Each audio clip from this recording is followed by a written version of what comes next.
দুটাতকৈ অধিক সন্তানৰ পিতৃ মাতৃয়ে কৰিব নোৱাৰিব আবেদন। টেট উত্তীৰ্ণ পৰীক্ষাৰ্থীলৈ এক গুৰুত্বপূৰ্ণ খবৰ।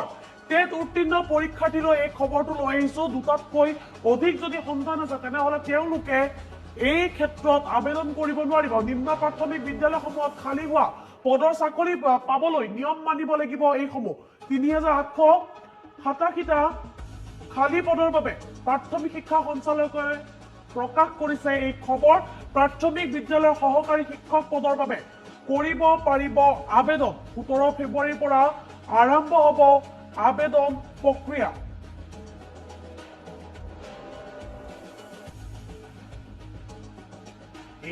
ইটি আৰু চি টেটৰ উত্তীৰ্ণ যিসকল পৰীক্ষাৰ্থী আছে তেওঁলোকে আবেদন কৰিব পাৰিব। 18ৰ পৰা 40 বছৰৰ ভিতৰত আবেদনকাৰীৰ সময়সীমা বান্ধি দিয়া হৈছে। দুটাতকৈ অধিক সন্তানৰ পিতৃ মাতৃয়ে কৰিব নোৱাৰিব আবেদন।